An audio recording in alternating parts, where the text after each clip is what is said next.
It's another beautiful Sunday afternoon. This is Rubbin Minds. Welcome. My name is Ebuka Obuchendu. Thanks a lot for joining us. First of all, happy Salah to all Muslim viewers and friends, and of course, anybody who's celebrating this great holiday with the Muslim community. It's always a time to reflect, and we also hope that it's a time for, all of those in leadership to, seek, in prayer and all of that, just what Nigeria might be needing. We're hoping that at the end of this holiday, we're coming back refreshed and feeling stronger. And of course, once again, happy Father's Day to all fathers celebrating as well. And we hope that you are celebrated on a day like this.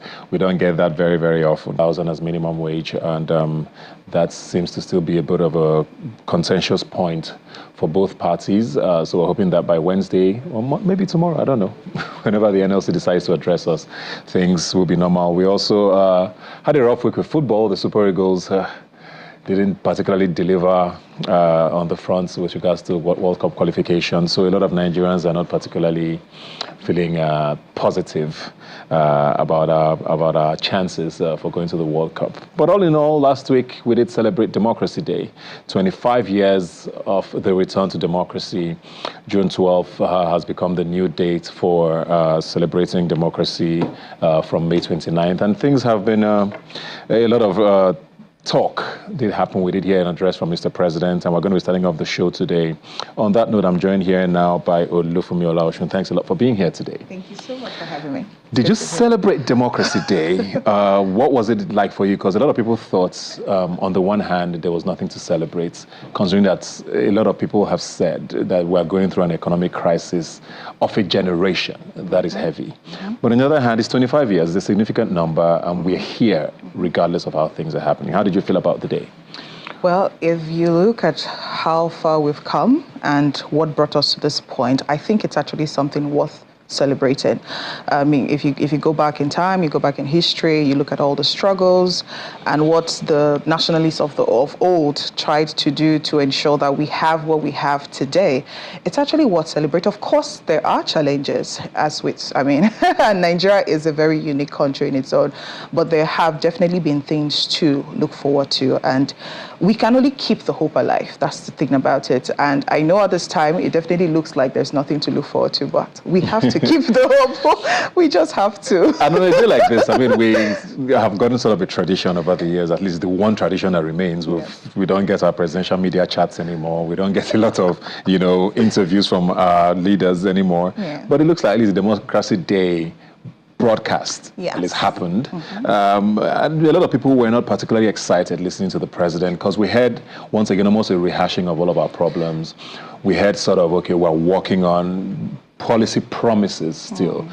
But is it a fair point to say that a lot of, concrete solutions or plans were not given in that broadcast? Did you hear anything on the day that said, okay, this is what should be happening, maybe by Democracy Day 2025? Did you see anything concrete laid down by Mr. President in that broadcast? Well, one thing that at least rang through from his speech was the fact that he recognized our challenges are numerous. That's very important, because, I always say that for you to bring about solutions, you have to recognize that there's a problem. So he does recognize that there are challenges.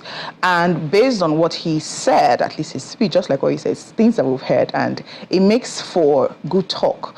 And it is just our hope that, based on what he has said, I know the government talks about the fact that the government has top priority areas. We talked about education, agriculture, security. It's good that all of these things are on the plan. It's good that there's a direction. And interestingly, some steps have actually been taken. It's just we may not necessarily have seen that at a large scale in terms of the impact that it has made, but because the problems are so deep, it's definitely going to take a lot to come out of it. So it is just our hope that hopefully by the next Democracy Day, we'll be able to measure and say, because now we're still giving him the leeway to say, okay, it's just 1 year in office, let's see. So we're hoping that by next Democracy Day, or even before then, we'll begin to see, because the assurances are so much. They keep telling us that, oh, don't worry, we're working, we're going to see changes soon. Let's just wait and see. We'll have a guest who's joining us virtually, I believe, Adeni Ikono, if you can hear me. How are you doing? Can you hear me? Yes, of course, I'm here. Good morning to you, and I'm just very much around here. Yes, Thank you very much for joining us. Just a follow-up question to you now, because we seem to have a nation. I mean, it's one of our biggest critics as well, or criticisms, where we say we have a lot of people who know how to fix Nigeria.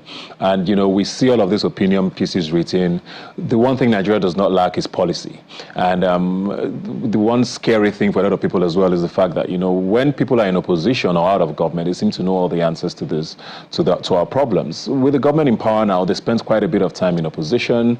I mean, a lot of what came out on Democracy Day was the fact that, you know, Mr. President was one of the leading voices, you know, against the military at the time and all of that. And one of the reasons why June 12th is Democracy Day today.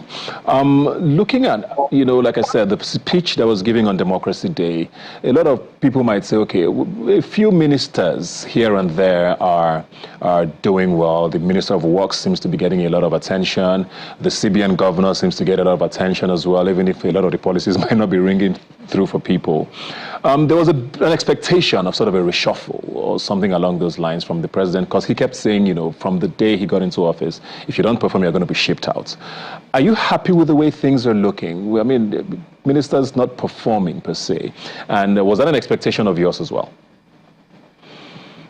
Thank you very much. I have tons of expectations, considering the fact that the president of the country has had serious connections to the most buoyant economy in Nigeria, in Lagos, first as a governor, and because he's hired 3 successive persons who took over from him, you'd have expected that a man who had such capacity should be able to translate that.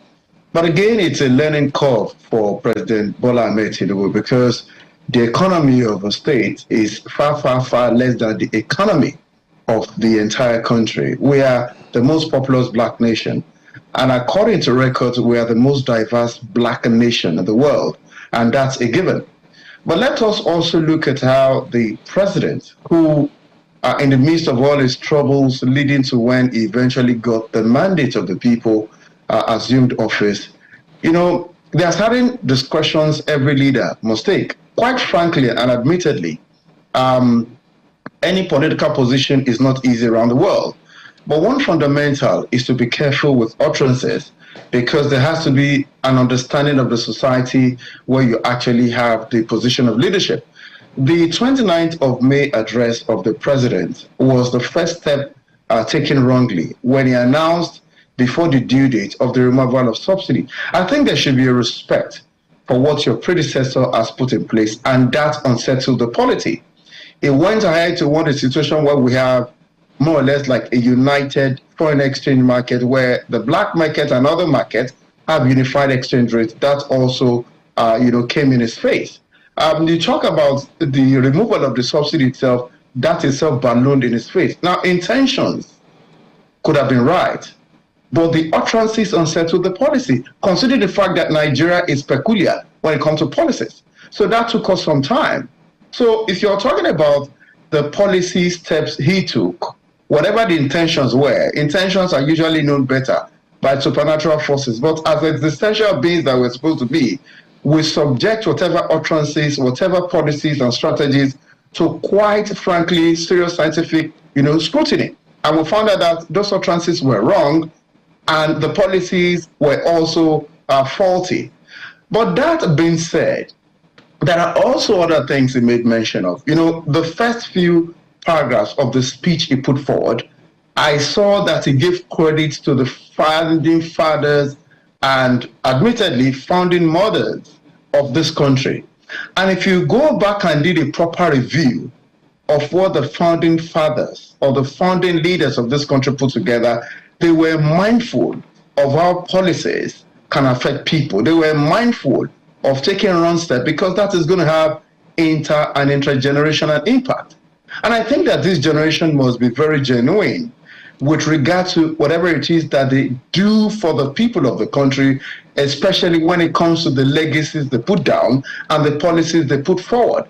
So for this administration, one thing that it has done, and that it had admitted that it didn't do right, was along the lines of policies that dealt with foreign exchange and, of course, crude oil. But you'd also want me to chip this in because I know you have tons of questions for me. And that has to do with taking the pulse of the people.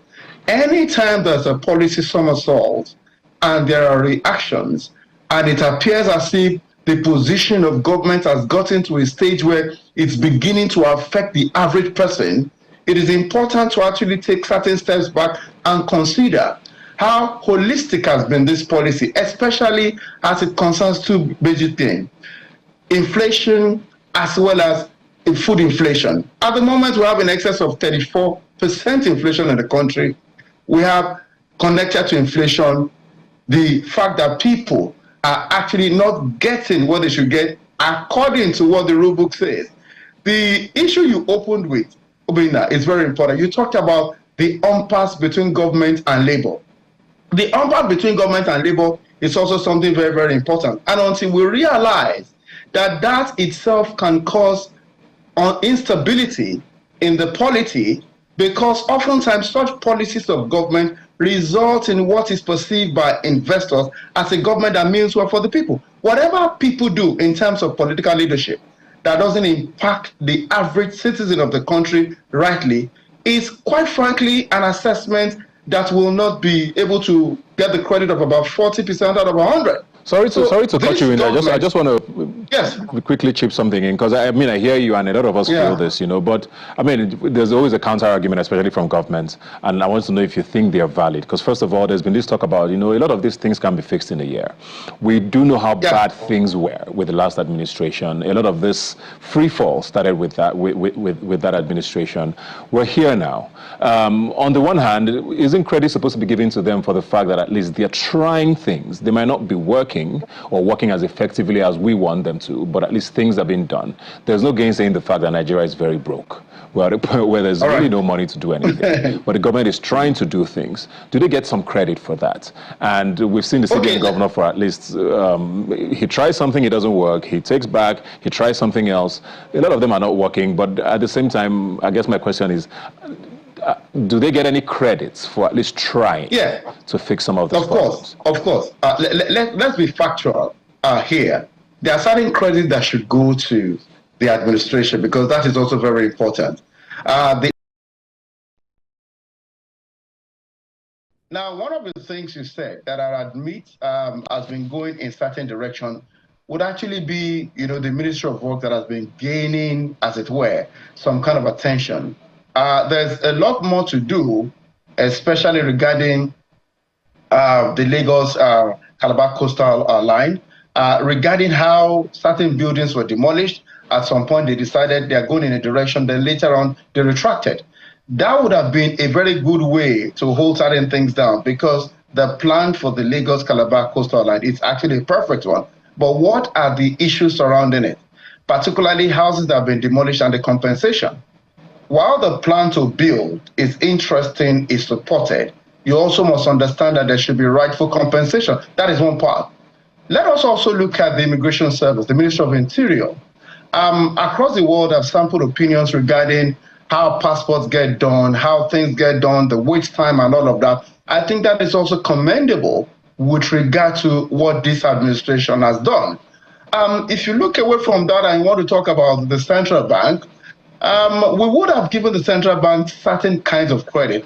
But if you looked at the period about a month, 2 months ago, and how within a week or 2 weeks, the Naira gained against the dollar, that was an applause. But that also has been affected, and it came that we perhaps would have expected certain levels of sustenance to the successes made at that point. So it is not, quite frankly, entire doom. But don't also forget this. When you have a 4-year tenure, and unlike us, and this, by extension, is a communication to the leadership of the entire country and future leadership, as well as the electorate.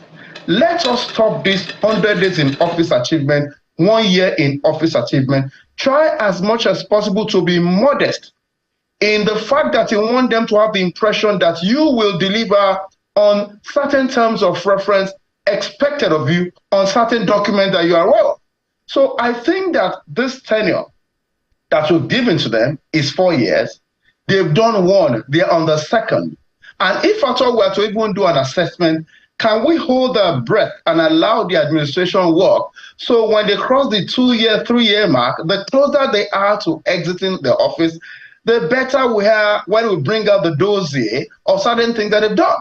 So I want to say that for this administration, certain levels of successes have been made. Then at the same time, there are other areas that need serious attention. Do not forget that when you open the first 2-3 pages of the Constitution, one of the responsibility of political leadership in every country, ditto Nigeria, is the protection of lives and property. And it has to be said that even in the month where we celebrated that the president took office, May 29 up until now, few days ago again, we've had repeated attacks in the north-central part of the country. It is important for the administration to know that whatever successes it intends to make or it is claiming to make may be watered down by the fact that people's lives and property are affected and they're not able to actually sleep with 2 eyes closed, if at all they even get any sleep. So it is key to also do that. But if you look at it again, the security issue that this administration has told us it is dealing with, we can actually help this administration to be reminded that there's a list of over 400 persons helping Boko Haram to launder money. We just want this administration to begin from there. President Muhammadu Buhari did not reveal the list. Yes, please. I'll come back to you. So I'll come back to you. Let me come back to the studio now very quickly. Yes, please.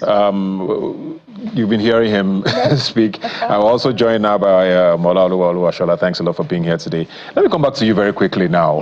First of all, because a lot of what he mentioned there, and I wanted to piggyback on that, because I started off talking about the fact that we've lost, sort of this communication with our leaders. It kind of started with the last administration where there's almost we don't get those interviews anymore. We don't get the presidential media chats. We don't get broadcasts as often as we used to.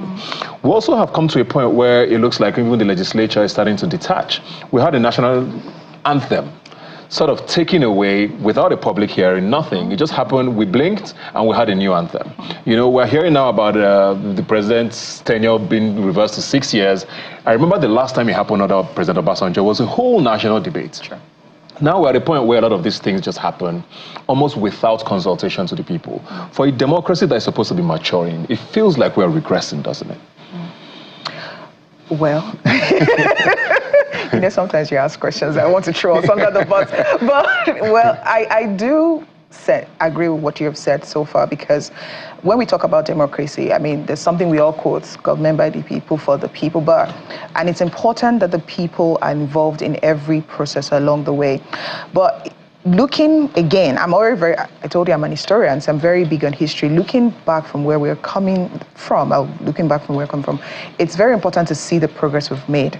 And in this current generation, I know you referenced the national anthem, which indeed we had expected that based on the outcry, the noise made on social media, the government would at least take it back. I mean, every other country would be referendum. Yes, exactly. And even if they didn't do that, let's say they made that mistake, just hearing the noise alone should have made them think, okay, maybe we made the wrong decision. But we haven't seen that. But that's why people like us, would I say young people now, we cannot afford to keep quiet. Because, now the temptation, because of the challenges, there's so many, the temptation now is, we don't know what these people are doing. Please let them continue. But we are only going to get worse if we continue on that path. So while we have gotten to this point, they talk about 3 phases of democratic, processing and all that.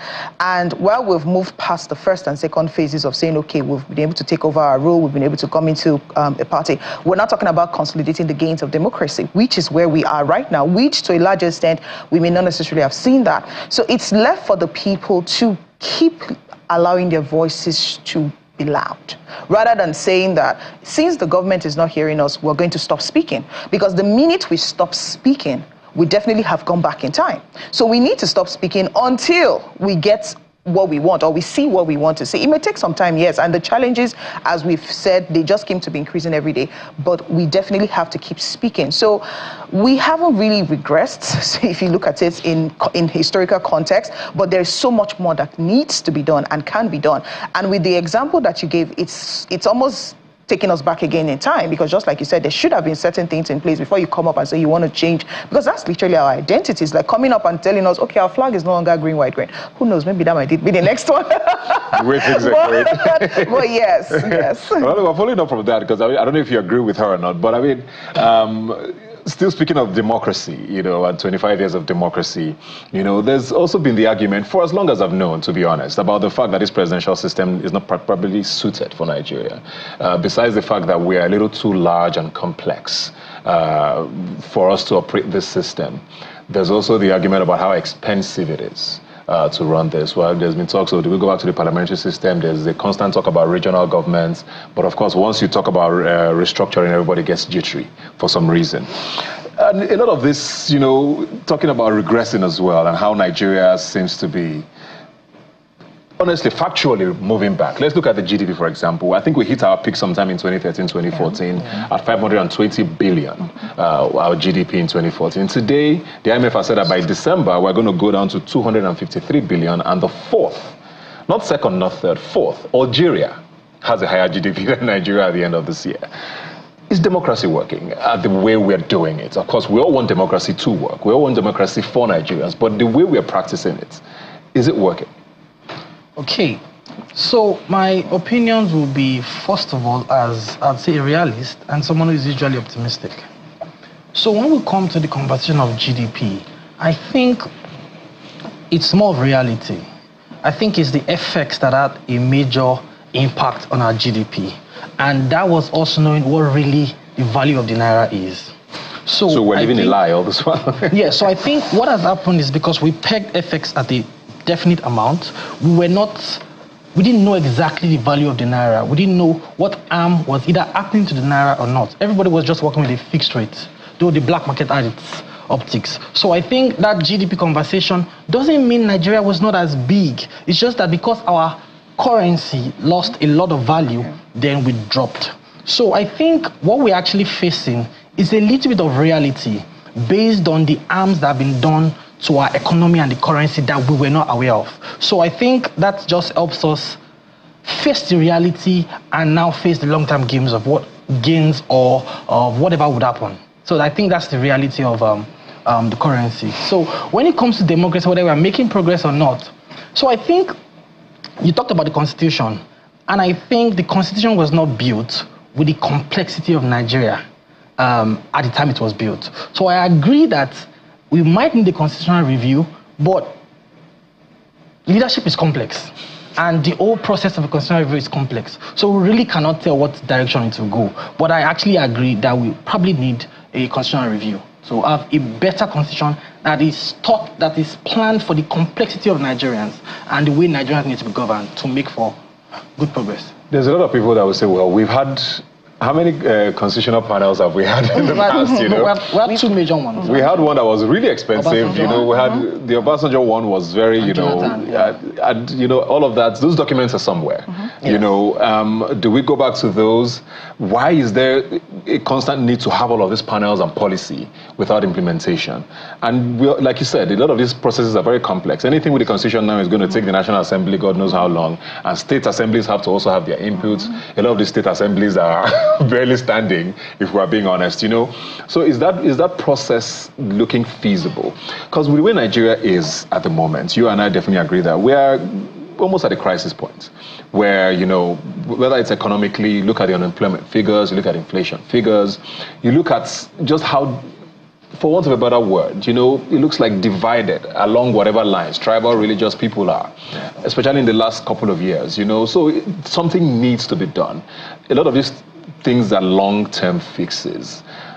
Talking solutions now, like you had said earlier, let me start with you. Where should our head be at in the coming months and maybe year by next Democracy Day? So, like he says, a lot rises and falls on leadership. And what I truly believe Nigeria needs is a strong leader. Is a leader who is planning for the next 15 years. Unfortunately, politics, the structure does not allow that long-term planning. But if we actually do some form of research, if you look at the nations who have come far from a lot of underdevelopment and were able to make so much progress in record time, it took a little bit of strong long-term leadership to say we are planning. We've had so many agendas, right? But the truth is that it was not feasible to implement them because a leader gets in today, the president gets in, and it is really serious. He can use the first 6 months to sort out whatever elections, the next 2 years to do something, and the next 1.5 years to plan for the re-election. That's really what happens. Because if you're in political circles, you see that towards the next election, all the conversations is around how do we score goals, how do we make people believe we need to be re-elected. So we are not able to do any effective planning to say, let's have this plan for the next 15 years and let's follow through with it. So that tenure is also a problem. Whether Nigerians want to agree, I believe that if we have strong leadership that can do long-term planning and there's real succession, then we can make progress. But with the way we are now, it's really about politics, about power, and about short-term gains. But I think that's why people have applauded Tinubu for some reasons, that he has taken some hard decisions that we believe in long-term would yield benefits. But we really cannot say now because we are going through the pain. Thank you. Well, just to add to what he has said, but so that nobody gets an idea that they need to rule us for the next 15 years, so please. But really, honestly, but he does have a point in sustainability, because what we've seen over time is, each successive government, they come up, they have their own policies, they overthrow the next. But one important thing to do is to look, and which is, again, forgive, I have to keep talking about being history here, but it's very critical to look back what worked. Or what were the things that worked? What were the policies that worked in the past? Why were they thrown out? Because this goes beyond political parties and, oh, you're my enemy and all that. What worked? What can we take into the future with us? So these are some of the solutions. And also, the government definitely needs to work on a connect. You talked about the disconnect between the people and the government. You can't rule a people without knowing their pain points. And you must be able to listen to them, not just about hearing them and say, oh, we've heard you. You must be able to listen to them and get the solutions. Because you see, I work in the NGO sector, and one of the things I've seen NGOs make is, one mistake that they make is they go to a community, they look at the community and they think, oh, this is the need of the community. And by the time they start implementing the supposed solution they think is supposed to meet that need, the community doesn't receive it and it fails within the next few months. So if we really want to come up with these solutions, sustained solutions, that's the key. We have to come back to the people. So it has to be people-centric solutions. Let's hear from them. Of course, we will not all be united in how we think we should move forward, but at least there's a majority that will say, okay, this is how we should go about it. And the government must be willing to say, okay, how can we, because I think the bane of our governance is implementation. We come up with all these beautiful things, but implementation is a problem. So people-centric solutions, looking back in history to see what has worked, and of course, looking ahead to even bigger things. Adeni Ikunu, if you can hear me very quickly, I think we have just about a minute to go. We keep saying there's light at the end of the tunnel. This tunnel is looking like a very deep, dark hole for a long time now. A year from now, I know you say I'm not a fan of 100-day celebrations or 1 year or whatever, but by next Democracy Day, what do you think this government should do that shows Nigerians, their intention, and that we can start seeing some sort of results as well? All right, let's say that the Buhari administration has 16 amendments to the 1999 Constitution and many executive bills. Part of the amendment made included states being able to legislate on railways, and without a doubt, that's interesting, and some others. I feel that we should actually be ready to do an entire unbundling of this constitution, because I keep telling people on different platforms, the military cannot hand over constitution to civilian administration. That constitution was a produce, as it were, of an administration that wore the khaki before we came back to democracy at the start of the Fourth Republic. So my recommendation for everybody to feel that they are part of this constitution and to actually remove the lies that says we the people were not part of this constitution. I'm happy they keep amending. The amendments can go on forever, but there are core areas that must reflect the diversity of ethnics, of religion, of sociocultural sensitivities of this country that this constitution has not allowed. There are certain areas that must reflect the diversity and the control and management of resources that also this constitution doesn't allow. Section 10, for instance, of this constitution talks about there shall not be state religion. I put it forth to everybody listening to me across the world right now. Why do we have Sharia in the north? If there is no state constitution, why is it that Kano is collecting money for tax and breaking beer bottles and also collecting tax? So these are the things that this new constitution I'm recommending should reflect, where people who say they are Sharia states will not get a dime from taxes paid on alcoholic beverages, where people that say, okay, their religion doesn't allow them to eat certain food, they won't get a farthing from it. I think that itself creates balance. Nigeria is a country that can function, but the people themselves must understand that the work cannot be left to politicians. If you look at it now, a lot of civil society organizations are asleep. Once elections are about a year, they resurrect from wherever they go to. Part of what civil society organizations must do is what I describe as continual sensitivity or continual sensitization, I beg your pardon, of respective people in their respective communities in blocks, so that they can understand the political intellection of Nigerians is still below average, majority of Nigerians. So who do we sensitize? How do we empower them with knowledge to make the right choices? These are also what I want to prefer. Thank you. Thank you very much to all our guests. You guys have been very insightful. I mean, I always say every day on this show, whenever I have these conversations, I try to live with something positive, but it's hard. Maybe the positive is we have the biggest portrait in the world now from Democracy Day. Thank you very much for being here today. Thank you so much. We're going to take a quick break.